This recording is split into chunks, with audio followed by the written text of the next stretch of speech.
Hi friends, welcome to Crick 360. Royal Challengers Bengaluru 16 కోట్ల పర్స్తో 17 రిటెన్షన్స్తో 18వ సీజన్ ట్రోఫీ విన్నింగ్ 11తో బ్యాక్ టు బ్యాక్ మరొకసారి ట్రోఫీ గెలవాలనే ధ్యేయంతో 19వ సీజన్లో భాగంగా మినీ ఆక్షన్లో అడుగుపెట్టి అద్భుతమైన పర్చేజెస్ చేసి అద్దరు కొట్టిందని చెప్పాలి. ఒక్కసారి ఆలోచించండి, ఆల్రెడీ ట్రోఫీ గెలిచిన టీమే 16 కోట్లతో ఆక్షన్లోకి అడుగు పెట్టింది అంటే స్ట్రాంగ్గా ఉన్న టీం కాస్త డబల్ స్ట్రాంగ్గా ఎదగడానికి అవకాశం ఉంటుంది. ఆ అవకాశాన్ని ఆర్సీబీ అద్భుతంగా సద్వినియోగం చేసుకొని ఫ్యూచర్లో ఎటువంటి ఇష్యూస్ రాకోకుండా ప్రాపర్ బ్యాకప్స్తో ఈసారి ఆక్షన్ నుంచి తిరిగి వచ్చింది. సో ఓవరాల్గా ఈ వీడియోలో మనం ఏం చేయబోతున్నామో అంటే నిజంగానే ఆర్సీబీ అంత అద్భుతంగా పర్ఫామ్ చేసిందా అనే దాన్ని అనలైజ్ చేసుకుంటూ వాళ్ళ ఆక్షన్ స్ట్రాటజీ, దాంతోపాటు వాళ్ళు చేసిన picks and all important updated playing ground, వీటన్నిటి గురించి వీడియో డీటెయిల్గా అనాలిసిస్ చేసుకోబోతున్నాం. ఎండ్ వరకు చూసేయండి, చాలా ఇంట్రెస్టింగ్గా ఉంటుంది. ఏ పాయింట్ మీకు నచ్చితే లైక్ చేసి ఛానల్ని మటుకు సబ్స్క్రైబ్ చేసుకోవడం మర్చిపోకండి, ఎందుకంటే సబ్స్క్రైబ్ చేసుకోవడం చాలా ఇంపార్టెంట్.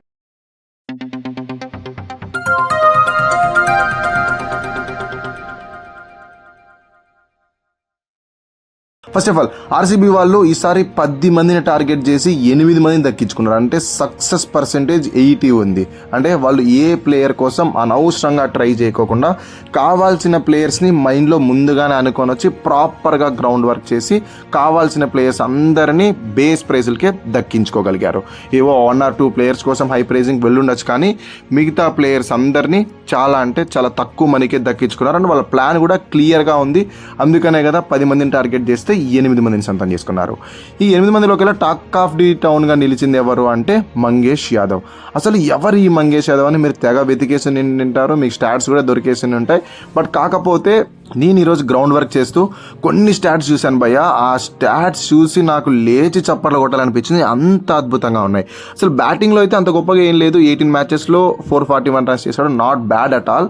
బట్ బౌలింగ్లో ఈసారి మధ్యప్రదేశ్ ప్రీమియర్ లీగ్లో 6 మ్యాచ్ల్లోనే 14 వికెట్లు తీసుకున్నాడు.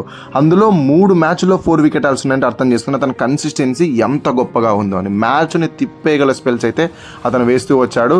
అండ్ అదే మధ్యప్రదేశ్కి అండర్-23 టోర్నమెంట్ కూడా ఆడాడు. ఇందులో 8 మ్యాచ్ల్లో 18 వికెట్లు తీసుకున్నాడు. అండ్ సైద్ ముస్తక్ అలీ ట్రోఫీలో కూడా డెబ్యూ చేశాడు. 2 మ్యాచ్ల్లో 3 వికెట్లు తీసుకున్నాడు. అండ్ ఒకసారి బ్యాటింగ్ వస్తే 12 బాల్స్లో 28 రన్స్ స్కోర్ చేశాడు. ఓవరాల్గా అతని బ్యాటింగ్ స్ట్రైక్ రేట్ 200+ ఉంది. సైద్ ముస్తక్ అలీలో మటుకు 233 ఉంది. అందుకనే ఆర్సీబీ వాళ్ళు ఇతనిపైన ఏకంగా 5.2 crores ఇన్వెస్ట్ చేశాడు. స్ట్రైట్ అవే ప్లేయింగ్ 11లోకి వస్తాడంటే వేసి చూద్దాం, ఎందుకంటే ఆల్రెడీ సెటిల్డ్ ప్లేయింగ్ 11 కాబట్టి నాకు తెలిసి కొద్ది రోజులు అతను ఇంకా ఆర్సీబీ వాళ్ళు గ్రూమ్ చేసుకుంటారని నాకైతే అనిపిస్తుంది. ఎందుకంటే మెగా ఆక్షన్ ఇంకా 2-3 సీజన్ల గ్యాప్ ఉంది కాబట్టి. ఇక ఇంకొన్ని అన్క్యాప్డ్ ప్లేయర్స్ని కూడా తీసుకున్నారు. అందులో కూడా మంచి పిక్స్ అని చెప్తాను. ముఖ్యంగా కనిష్క్ చౌహాన్, హర్యానాకు చెందిన ఆల్రౌండర్. ప్రజెంట్ మన అండర్-19 ఎమర్జింగ్ టీం ఉంది కదా ఏషియా కప్లో, అందులో అయితే అద్దరు కొట్టేసి వస్తున్నాడు. మన పాకిస్తాన్తో జరిగిన ఒక మ్యాచ్లో కూడా అంతే 46 రన్స్ స్కోర్ చేసి అదే మ్యాచ్లోనే 3 వికెట్లు తీసి ప్లేయర్ ఆఫ్ ది మ్యాచ్గా నిలిచాడు. దాని తర్వాత శ్రీలంక పైన 2 వికెట్లు తీసి టీమిండియా ఫైనల్ దాకా వెళ్ళడానికి అద్భుతంగా కృషి చేశాడు. సో ఇతను కూడా వీళ్ళకి 30 lakhs అయినా బేస్ ప్రైస్కి దక్కాడు. ఇక దాని తర్వాత విక్కీ ఔస్వాల్ 2022 అండర్-19 టీంలో టీమిండియా తరపు నుంచి టాప్ హైయెస్ట్ వికెట్ టేకర్. ఆ సీజన్లో 8 మ్యాచెస్లో ఏమో 12 వికెట్స్ తీసుకున్నాడు. దాని తర్వాత ఢిల్లీ క్యాపిటల్స్ లాంటి టీం 2 సీజన్స్ బ్యాక్ చేసినా కూడా అతనికి ప్రాపర్గా ప్లేయింగ్ లెవెల్లో ఛాన్సెస్ దొరకలేదు. సో దానికనే ఈసారి ఆర్సీబీ వాళ్ళు బేస్ ప్రైస్కే అతన్ని తీసుకోగలిగారు.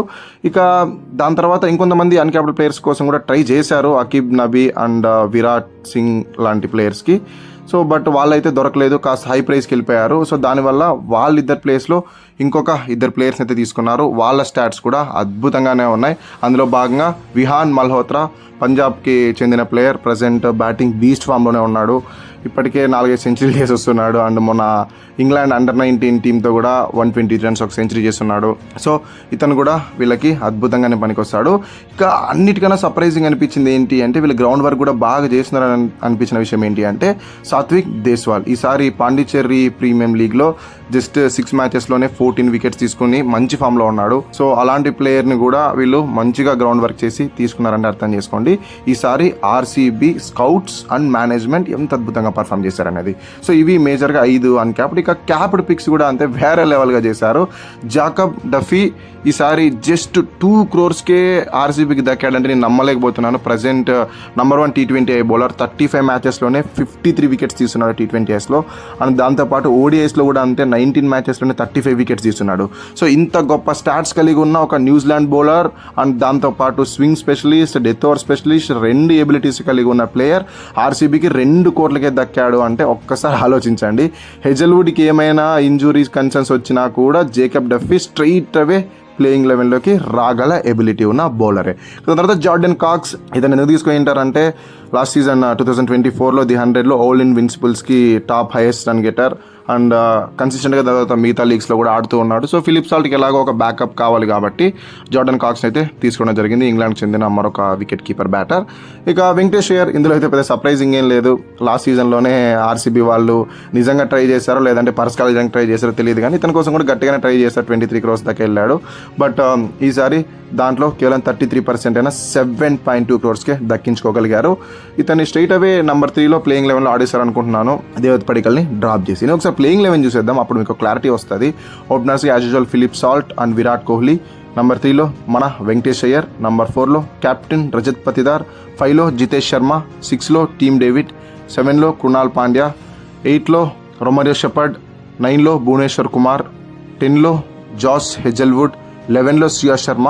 ఇక ఎస్డేఎల్ విల్ బి దేర్ ఇంపాక్ట్. టోటల్గా ఈ 12 మెంబర్స్ అనుకుంటే వీళ్ళ వద్ద 8 బౌలింగ్ ఆప్షన్స్ ఉన్నాయి. అందులో 6 pace bowling options and 2 spin bowling options ఉన్నాయి. సో టాప్ టు బాటమ్ అందరికందరూ బౌలింగ్ వేయగల ఎబిలిటీ ఉన్న ప్లేయర్స్ కాబట్టి ఈసారి ఆర్సీబీ స్ట్రాంగ్గా తయారైంది అంటున్నాను. అండ్ లాస్ట్ సీజన్కి ఈ సీజన్కి మారింది ఏంటి అంటే వెంకటేష్ అయ్యర్ ఇంక్లూజన్. వాళ్ళకి నెంబర్ 3లో ఒక ఎక్స్ట్రా హిట్టర్ దొరికినట్లే.